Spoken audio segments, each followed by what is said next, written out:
വാർത്തകൾ തുടരുന്നു. 5 തലമുറകളിൽപ്പെട്ടവരുടെ ഒത്തുചേരൽ ഏറെ കൗതുകം പകർന്നു. കിഴക്കേ ചാക്കാറ്റ് കുടുംബസംഗമമാണ് ഈ അപൂർവ കാഴ്ചയ്ക്ക് വേദിയൊരുക്കിയത്. കുതിരവട്ടം ദേശപോഷിണി കമ്മ്യൂണിറ്റി ഹാളിലായിരുന്നു വേറിട്ട ഒത്തുചേരൽ നടന്നത്. തൊണ്ടയാട് കുടിൽത്തോട് പ്രദേശം കേന്ദ്രീകരിച്ചുള്ള കുടുംബമാണ് കിഴക്കേ ചാക്കാറ്റ് കുടുംബം.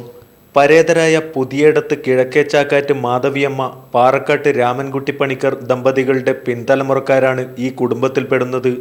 ജോലിയും അണുകുടുംബങ്ങളുമൊക്കെയായി തറവാട്ടിലെ അംഗങ്ങൾ മറ്റ് സ്ഥലങ്ങളിൽ താമസമാക്കിയതോടെ അടുത്ത ബന്ധുക്കൾ തന്നെ തമ്മിൽ കണ്ടാൽ അറിയാതെ സ്ഥിതി വന്നു. ഇങ്ങനെയുള്ള സ്ഥിതിവിശേഷം ഒഴിവാക്കുകയെന്ന ലക്ഷ്യത്തോടെ കുടുംബത്തിലെ PC വത്സകുമാറാണ് സംഗമം സംഘടിപ്പിക്കാൻ മുൻകൈയെടുത്തത്. ഈ മാധവമ്മയുടെ കുടുംബം ഒരു വലിയ കുടുംബമാണ്. 256 അംഗങ്ങളിലാണ്.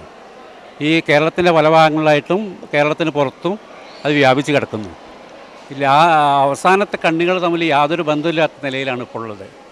ആ ബന്ധങ്ങൾ അരക്കിട്ടുറപ്പിക്കാനും പുതിയ ബന്ധങ്ങൾ ഉണ്ടാക്കാനും വിട്ടുപോയ വല്ലതും ഉണ്ടെങ്കിൽ അത് വിളക്കി ചേർക്കാനും അതിന് വേണ്ടിയിട്ടാണ് ഞാനിത് മുൻകൈയെടുത്തത്.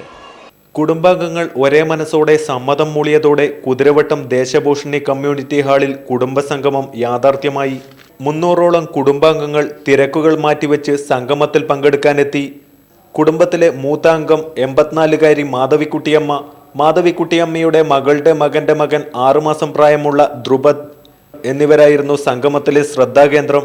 മാധവിക്കുട്ടിയമ്മ നിലവിളക്ക് കൊളുത്തിയതോടെയാണ് സംഗമത്തിന് തുടക്കമായത്. പരേതരെ അനുസ്മരിക്കൽ, കുടുംബാംഗങ്ങളെ പരിചയപ്പെടുത്തൽ, 80 കഴിഞ്ഞ കുടുംബാംഗങ്ങളെ ആദരിക്കൽ തുടങ്ങിയവയും തുടർന്ന് നടന്നു. അംഗങ്ങൾക്കായി ക്വിസ്, അന്താക്ഷരി, കലാപരിപാടികൾ എന്നിവയും ഒരുക്കിയിരുന്നു. പ്രഥമ കുടുംബസംഗമം അവിസ്മരണീയമാക്കിയാണ് അംഗങ്ങൾ ഹാളിൽ നിന്നും മടങ്ങിയത്.